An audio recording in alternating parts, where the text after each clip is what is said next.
New लक्ष्य coaching centre के online class में एक बार फिर से आप सभी का स्वागत है। मैं हिमांशु शुभम आज भूगोल विषय के अंतर्गत इकाई 1 का अगला चैप्टर पढ़ने जा रहे हैं हम लोग। इसका नाम है जल संसाधन। इसके पूर्व हम लोगों ने संसाधन और भूमि तथा मृदा संसाधन का अध्ययन कर चुके हैं। तो जल संसाधन के पढ़ने से पूर्व जैसा कि आप सभी जानते हैं कि हमारी पृथ्वी पर एक बहुत बड़ा हिस्सा लगभग 2/3 भाग में जल का विस्तार है और किसी ने ठीक ही कहा है कि जल ही जीवन है, अर्थात जल की उपस्थिति के आधार पर ही हम पृथ्वी पर जीवन की परिकल्पना कर सकते हैं। अगर जीवन है उसके पीछे सबसे बड़ा वजह यहाँ पर जल की उपस्थिति है। अगर आंकड़ों में देखा जाए तो हमारी पृथ्वी के लगभग 71% भाग पर जल का विस्तार है, जो लगभग 2/3 के आसपास है। तो जल की एक विशाल राशि यहाँ मौजूद है। वृहद क्षेत्र में जल की उपस्थिति होने के कारण पृथ्वी को नीला ग्रह की संज्ञा भी दिया गया है, अर्थात जब हम अंतरिक्ष से अपनी पृथ्वी ग्रह को देखते हैं तो यहाँ जल की उपस्थिति अधिक है। इस कारण से पृथ्वी नीले रंग का प्रतीत होती है, इसीलिए पृथ्वी ग्रह को नीला ग्रह भी कहा गया है।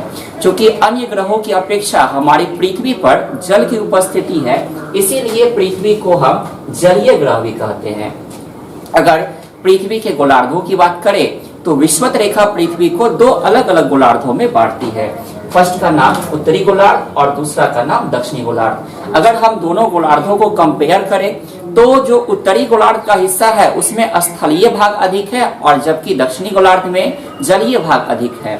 इसीलिए उत्तरी गोलार्ध को हम स्थल गोलार्ध के नाम से जानते हैं, जबकि दक्षिणी गोलार्ध को जल गोलार्ध भी कहा जाता है। जहां तक इसके वितरण की बात करें, अर्थात हमारी पृथ्वी पर जल के कितने प्रकार हैं, तो उन प्रकारों को मुख्य रूप से 4 अलग अलग भागों में बांटा गया है, अर्थात धरातलीय जल, भूमिगत जल, वायुमंडलीय जल और महासागरीय जल। यह क्या है, चारों का वर्णन कर देते हैं। सबसे पहला भूमिगत जल, अर्थात हमारे पृथ्वी के सबसे पहला धरातलीय जल, अर्थात हमारे पृथ्वी के सबसे ऊपरी भाग पर अर्थात धरातल पर जो जलीय भाग मौजूद है, जो नदी, तालाब, झील, झरना, पोखर के रूप में मौजूद है, उस जल को हम धरातलीय जल के नाम से जानते हैं। दूसरा है दिया हुआ भूमिगत जल, अर्थात वह जल जो हमारी पृथ्वी के अंदर मौजूद कड़े चट्टानों के ऊपर संचित रहती है, उस जल को भूमिगत जल के नाम से जाना जाता है। जब कभी बारिश होती है उस बारिश का अधिकांश हिस्सा वायुमंडल में चला जाता है, बाकी हिस्सा जल का वह छोटे छोटे छिद्रों के माध्यम से जल चट्टानों के ऊपर जमा होता है, उस जल को हम भूमिगत जल के नाम से जानते हैं। तीसरा जल का नाम लिखा हुआ है वायुमंडलीय जल, अर्थात वह जल राशि जो हमारे वायुमंडल में जलवाष्प के रूप में मौजूद है, उस जल को हम वायुमंडलीय जल कहते हैं और यही जल संघनन की प्रक्रिया के द्वारा जलवाष्प का निर्माण करते हैं और जलवाष्प के द्वारा बादल बनता है। उन्हीं बादलों से पुनः हमारे धरातल पर वर्षा होती है। जहां तक चौथे जल की बात करें, इसका नाम लिखा हुआ है महासागरीय जल। हमारे पृथ्वी पर जो सबसे बड़ा क्षेत्र है जलीय राशि का, वह आपका महासागर है, उसे हम सबसे बड़े क्षेत्र के रूप में रखते हैं, अतः इसे एक नया प्रकार बना दिया गया है महासागरीय जल के रूप में। अगर हम सभी के कंपेयर करें तो इन चारों में सबसे बड़ा जलीय स्रोत जो है वह हमारा महासागर ही है, लेकिन कोई भी स्रोत क्यों ना हो, सभी स्रोतों को जल की आपूर्ति होती है, वह वर्षा जल के माध्यम से ही होती है। इसीलिए हमारी पृथ्वी पर जल का जो सबसे मुख्य स्रोत है वह वर्षा जल ही है। आगे कुछ और व्याख्या कर ले। अगर देखा जाए तो महासागर में जल की अधिकता सबसे अधिक होती है, इसीलिए इसे एक संज्ञा दिया गया है, वह है जलधि। जलधि का अर्थ होता है जल की अधिकता। चूंकि महासागर में जल राशि सबसे अधिक है, इसीलिए महासागर को जलधि की संज्ञा दी गई है। हमारी पृथ्वी पर मुख्य रूप से 4 महासागर हैं। मुख्य रूप से देखा जाए तो महासागरों की संख्या 4 है, प्रशांत महासागर, अटलांटिक महासागर, हिंद महासागर और आर्कटिक महासागर। चारों की तुलना कर ले तो इन चारों में सबसे बड़ा और गहरा महासागर जो है वह प्रशांत महासागर है, जबकि सबसे छोटा महासागर आर्कटिक महासागर है। हमारे भारत के दक्षिणी हिस्से में हिंद महासागर स्थित है। इसके आगे एक स्टार हमने लिखा है कि हमारे पृथ्वी पर जो जल मौजूद है वह 2 प्रकार के होते हैं। एक होता है मीठा जल और दूसरा का नाम है खारा जल। मीठा जल कहने के लिए मीठा है, लेकिन यह स्वादहीन होता है, रंगहीन होता है और गंधहीन होता है। इसमें किसी भी प्रकार का स्वाद नहीं होता है। चूंकि यह नमकीन नहीं लगता है, यह लवण युक्त नहीं होता है, इसीलिए इसे मीठा जल या मृदु जल की संज्ञा दी गई है। नदी, तालाब, झील, झरना में प्रायः जो जल मौजूद है वह आपका मीठा जल ही है। जबकि खारा जल कहने का अर्थ हुआ वह जल जो लवण युक्त है, जो खारा है, पीने में जिसका स्वाद नमकीन लगता हो, उस जल को हम खारा जल कहते हैं। हमारी पृथ्वी पर जो भी जल राशि मौजूद है वह एक प्रकार का नवीकरणीय संसाधन, चूंकि इसके भंडार असीमित है, इसकी पुनः पूर्ति संभव है, अतः इस जल राशि को हम नवीकरणीय संसाधन कहते हैं। और महासागरों का जो जल होता है वह जल कैसा होता है, तो खारा होता है, अर्थात वह लवण युक्त है, उसमें लवण की मात्रा घुली हुई है। आंकड़ों के अनुसार देख लिया जाए तो महासागरीय जल के 1000 इकाई में करीब 35 इकाई लवण मौजूद होता है, जिसके माध्यम से हम नमक बनाने का काम करते हैं। जैसा कि अभी हम लोगों ने पढ़ा कि हमारे पृथ्वी ग्रह पर जल 2 प्रकार के हैं, मृदु जल और खारा जल। उन्हीं दोनों का वितरण देख रहे थे। तो अगर देखा जाए तो कुल जल राशि का लगभग 96.6% भाग जो है वह खारा है, जो महासागरों में निहित है। कहने का अर्थ हुआ कि अगर पूरे पृथ्वी पर जल राशि को 100% मान लिया जाए, इस 100% का अकेले 96.6% हिस्सा खारा है, जो अलग अलग प्रकार के महासागरों में निहित है। तो इसके बाद का बचा हिस्सा मात्र 3.4% ही है, जो हमारे पृथ्वी पर मृदु जल के रूप में अर्थात मीठा जल के रूप में उपलब्ध है। लेकिन इसका भी अधिकांश हिस्सा करीब 75% भाग जो है वह ठंडे प्रदेशों में, ध्रुवीय क्षेत्रों में ग्लेशियर के रूप में या बर्फ के रूप में जमा हुआ है, जो धीरे धीरे या तो नदी के रूप में परिवर्तित होता है या अन्यथा जो बाकी का बचा 25% हिस्सा है वही हमारे पास द्रव अवस्था में मौजूद है। कहने का अर्थ हुआ कि जल भले ही हमारे लिए एक नवीकरणीय संसाधन हो, लेकिन जो पीने योग्य जल है अर्थात मीठा जल है वह अनवीकरणीय है। अगर उसका हम अंधाधुंध दोहन करना शुरू कर दे तो एक समय आएगा कि वह पूरा का पूरा समाप्त हो जाएगा। इसीलिए हमें जल का सुनियोजित तरीके से उपयोग भी करना चाहिए। आगे कुछ आंकड़ा लिखे हैं वाटर बॉडीज के बारे में, नदियों के बारे में, कि अगर विश्व की बड़ी नदियों की तुलना किया जाए तो उन बड़ी नदियों में सबसे पहले 1 नंबर पे रखा गया है अमेजन नदी को। वही हमारे भारत देश की 2 बड़ी नदियां हैं, जिसमें क्रमशः ब्रह्मपुत्र नदी को और गंगा नदी को 8वें और 10वें स्थान पर रखा गया है। कि पूरे विश्व में अगर तुलना करें तो उन बड़ी नदियों में ब्रह्मपुत्र को रखा गया है 8वें स्थान पर, जबकि गंगा नदी को रखा गया है 10वें स्थान पे। और सबसे बड़ी नदी की बात करें तो विश्व की जो सबसे बड़ी या चौड़ी नदी है वह अमेजन नदी है। वहीं लंबी नदी की बात करें तो वह नील नदी को कहा गया है। अर्थात विश्व की सबसे लंबी नदी वह नील नदी है और विश्व की सबसे बड़ी या चौड़ी नदी वह अमेजन नदी है। अपने भारत की भी तुलना कर ले, भारत की जो सबसे लंबी नदी है वह गंगा नदी को कहा गया है और सबसे बड़ी नदी के रूप में ब्रह्मपुत्र नदी को जाना जाता है। भारत का जो दक्षिणी हिस्सा है उस दक्षिणी क्षेत्र में बहने वाली जो सबसे लंबी नदी है वह गोदावरी नदी है। और भारत में जो अंतर प्रवाह की सबसे लंबी नदी मानी गई है वह लूनी नदी है, जो कि राजस्थान के मरुस्थलीय क्षेत्रों में प्रवाहित होती है। तो अंतर प्रवाह की सबसे लंबी नदी लूनी नदी, भारत में बहने वाली सबसे लंबी नदी गंगा नदी, सबसे बड़ी नदी में ब्रह्मपुत्र नदी और दक्षिण भारत की जो सबसे लंबी नदी है वह गोदावरी नदी को माना गया है।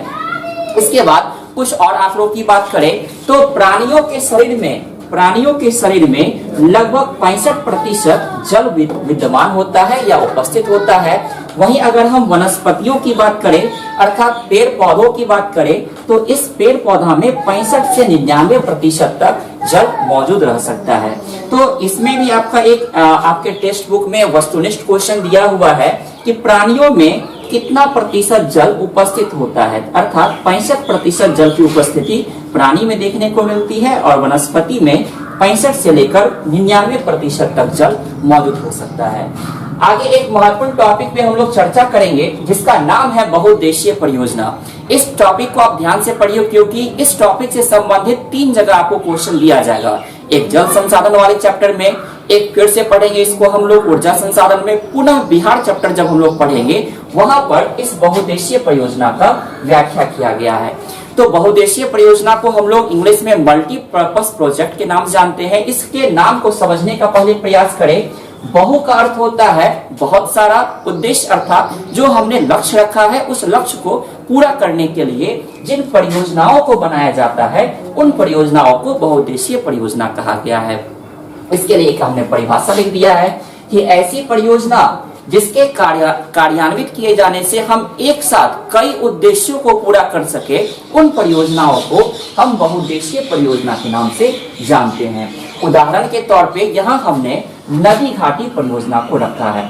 क्वेश्चन में दिया जा सकता है या तो बहुउद्देशीय परियोजना से आप क्या समझते हैं, अन्यथा नदी घाटी परियोजना को बहुउद्देशीय क्यों कहा गया है, या नदी घाटी परियोजना के विभिन्न उद्देश्यों को लेके। लगभग तीनों का एक ही आंसर है, तीनों पे चर्चा कर ले हम लोग कि नदी घाटी परियोजना को बहुउद्देशीय आखिर क्यों कहा गया है, अर्थात इस नदी घाटी परियोजना के कार्यान्वित किए जाने से कौन कौन से उद्देश्यों को हम पूरा कर सकते हैं। तो देखिए, नदी घाटी परियोजना के तहत सामान्यतः करते क्या है, तो किसी नदी के ऊपर बांध का निर्माण किया जाता है। उस एक बांध के बनने से कई उद्देश्यों को हम पूरा कर सकते हैं। जैसे में सबसे पहला है बाढ़ की रोकथाम, अर्थात जो प्रत्येक साल बाढ़ की समस्या देखने को मिलती है, उस बाढ़ की रोकथाम के लिए हम नदी घाटी परियोजना का विकास करते हैं। इसके अलावा सिंचाई के लिए वहां उन क्षेत्रों से हम नहर का विकास कर सकते हैं जिन क्षेत्रों में नदियों के ऊपर बांध बनाया गया है। वहां से छोटी छोटी धाराओं के रूप में हम नहर का विकास कर खेतों की सिंचाई कर सकते हैं। साथ ही साथ वहां जल विद्युत उत्पादन केंद्र की भी स्थापना की जा सकती है, अर्थात उन नदियों के जल को हम ऊंचाई से नीचे गिराकर और टरबाइन के माध्यम से जल विद्युत का भी उत्पादन कर सकते हैं।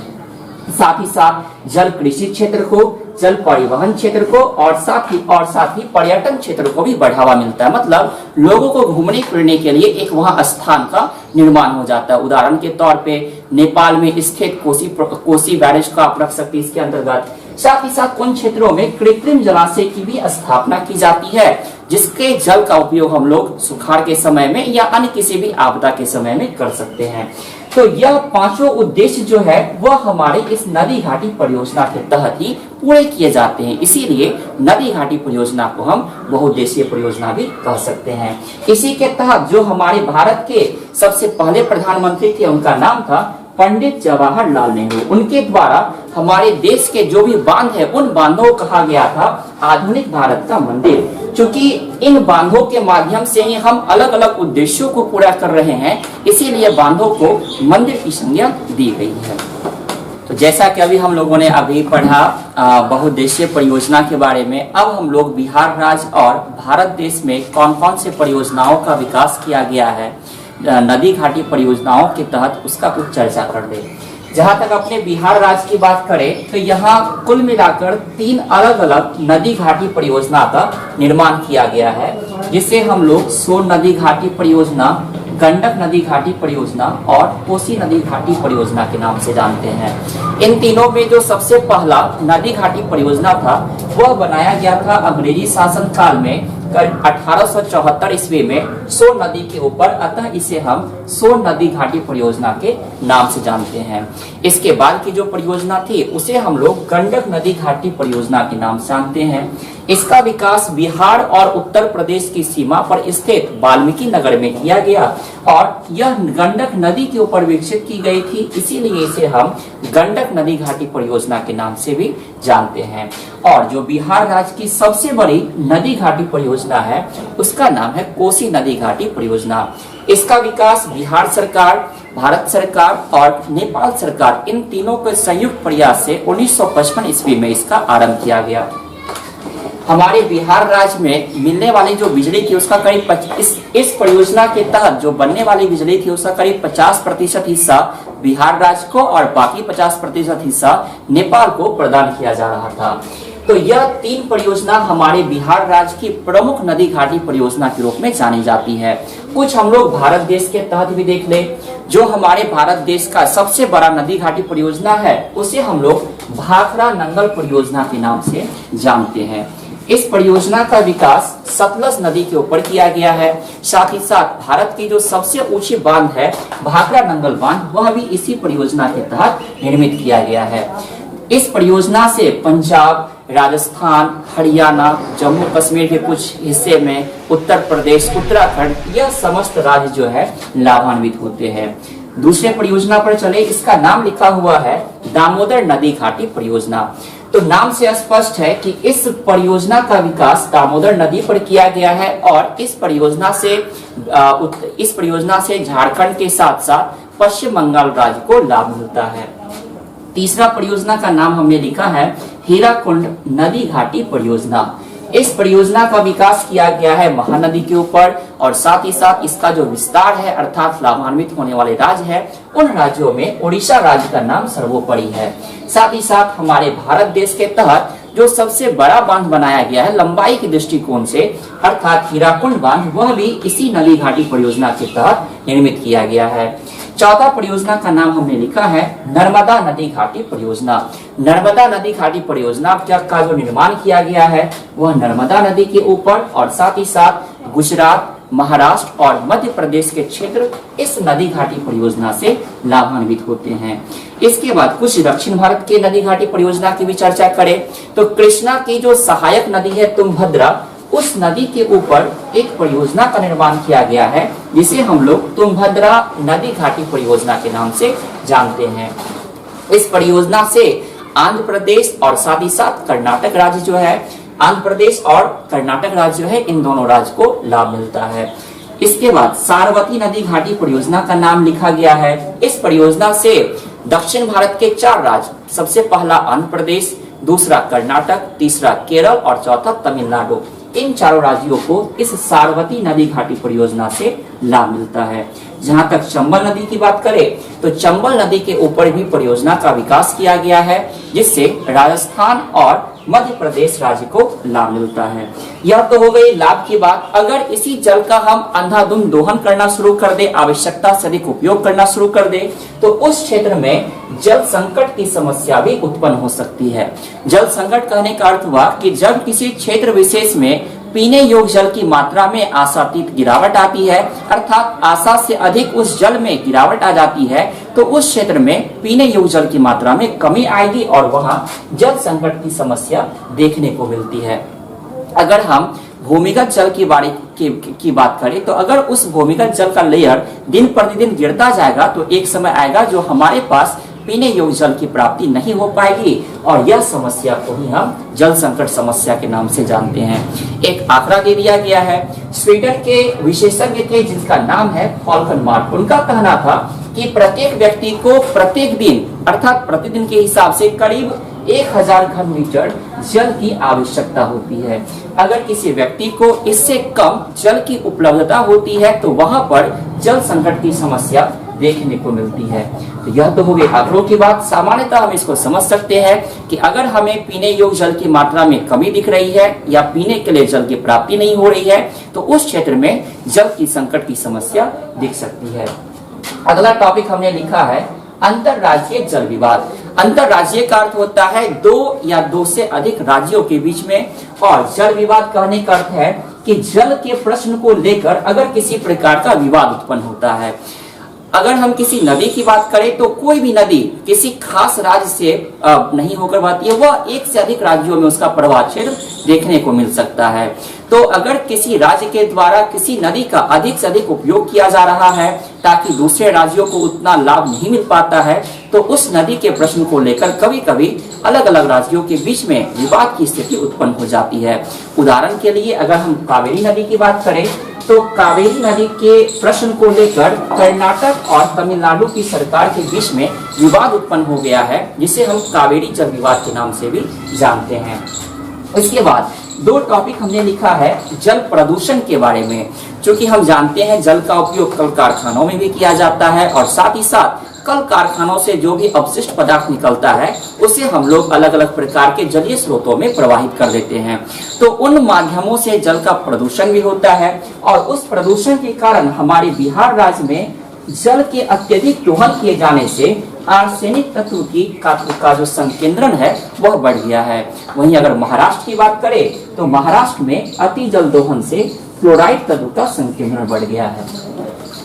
क्योंकि जल हमारे लिए एक महत्वपूर्ण संसाधन है अतः इसे प्रदूषित होने से बचाना ही है और साथ ही साथ इसके उपलब्धता को बना करके भी रखना है। इसी संदर्भ में हमारे भारत देश की सरकार के द्वारा एक नीति बनाई गई। इस नीति का नाम है राष्ट्रीय जल नीति।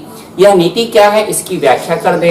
राष्ट्रीय जल नीति के निर्माण करने का मुख्य उद्देश्य था कि पूरे भारत देश में जल की उपलब्धता को बनाए रखना। इसका निर्माण किया गया था सितंबर 1987 ईस्वी में और इनकी नीतियों में सुधार करके पुनः इसे संशोधित कर पेश किया गया 2002 ईस्वी में। अब यह नीति क्या है, इसके तहत कौन कौन सी मुख्य बातों का समावेश किया गया, इस पर चलते हैं। सबसे पहली चीज इसमें कही गई कि जल की उपलब्धता को बनाए रखना, मतलब हमें हर परिस्थिति में भारत के हर क्षेत्र तक जल की उपलब्धता को बनाकर रखना था। सेकेंड है जल को प्रदूषित होने से बचाना, अर्थात हम प्रयास करेंगे कि जल का प्रदूषण कम से कम हो सके और यदि जल अगर प्रदूषित होती भी है तो उसका पुनः चक्रण कर उसे हम अपने उपयोग में लाए। तो इन्हीं 3 नीतियों को समावेश किया गया था राष्ट्रीय जल नीति के तहत। इसके बाद अगर हम कुछ वर्षा जल की बात करें, चूंकि हमारी पृथ्वी पर जल का जो सबसे मुख्य स्रोत माना गया है वह वर्षा जल है और अगर हम जल का संरक्षण करना चाहते हैं, पृथ्वी पर जल की मौजूदगी को बनाकर रखना चाहते हैं, इसके लिए हमें वर्षा जल का संग्रहण करना अत्यंत आवश्यक है। तो कुछ वर्षा की चर्चा कर लेते हैं कि विश्व का जो सबसे अधिक वर्षा वाला स्थान है वह मेघालय का मासिनराम है, अर्थात इस क्षेत्र में पूरे विश्व की सबसे अधिक वर्षा होती है। इसके बाद वर्षा जल की ये चर्चा करें, इस वर्षा जल का लगभग 22% हिस्सा ऐसा है जो हमारे भूमि के अंदर भूमिगत जल के रूप में संचित होता रहता है और उसी भूमिगत जल का उपयोग हम लोग अलग अलग कार्यों में करते हैं। इसके बाद वर्षा जल संग्रहण के लिए लोगों को जागरूक करना था। इसके लिए राजस्थान की एक संस्था एनजीओ के रूप में बनाई गई जिसका नाम है तरुण भारत संघ। इस संस्था का कार्य है कि राजस्थान एक शुष्क प्रदेश है, वहां पर जल का काफी अभाव रहता है, वर्षा की समस्या बनी रहती है, इसीलिए वहां के लोगों को वर्षा जल संग्रहण के प्रति जागरूक करने के लिए यह संस्था बनाई गई। इसका नाम है तरुण भारत संघ। यह संस्था राजस्थान के लोगों को वर्षा जल संग्रहण के प्रति जागरूक करती है। साथ ही साथ वहां पर राजस्थान के अलग अलग क्षेत्रों में वर्षा जल को संग्रहित करने के लिए कुछ विशेष संरचनाएं भी बनाई जाती है, जिसका हमने यहाँ वर्णन भी किया है कि राजस्थान के बाड़मेर जैसे शुष्क प्रदेशों में वर्षा जल को संग्रहित करने के लिए भूमिगत टैंक बनाए जाते हैं। कहने का अर्थ हुआ कि वहां पर भूमि के अंदर बड़े बड़े टैंक बनाए जाते हैं ताकि उसमें वर्षा के जल को संग्रहित करके रखा जा सके और उसी वर्षा जल का उपयोग वो पूरे साल भी करते हैं। इन टैंकों को वहां टाका के नाम से जाना जाता है और वहां की सरकार भी बड़े पैमाने पर टाका का निर्माण करवाती है ताकि वहां के लोगों को जल संबंधित कोई समस्या उत्पन्न न हो। इन्हीं टाका को राजस्थान के जैसलमेर में खादी के नाम से और अन्य क्षेत्रों में जोगड़ के नाम से भी जाना जाता है। तो नाम आप इसका याद रखिएगा कि राजस्थान के बाड़मेर में इसे टाका कहा जाता है, राजस्थान के जैसलमेर में इसे खादिद कहते हैं और अन्य क्षेत्रों में इसे जोगड़ के नाम से भी जाना जाता है। अगर पूरे भारत देश की चर्चा करें तो यहाँ पर जो तमिलनाडु राज्य है वहां की सरकार ने वर्षा जल संग्रहण नीति को कानूनी तौर पर अनिवार्य कर दिया है, अर्थात अगर आप अपना घर बनाते हैं उस घर में आपको निश्चित तौर पर वर्षा जल का संग्रहण घर की छतों के ऊपर करना ही करना है। इस वीडियो में इतना ही। उम्मीद करते आपको यह वीडियो पसंद आया होगा। अगर इस वीडियो से संबंधित आपकी कोई समस्या है तो कमेंट बॉक्स में अवश्य लिखें। इस वीडियो को लाइक करें, शेयर करना ना भूलें और ऐसे ही वीडियो और प्राप्त करने के लिए हमारे चैनल को सब्सक्राइब अवश्य करें। धन्यवाद।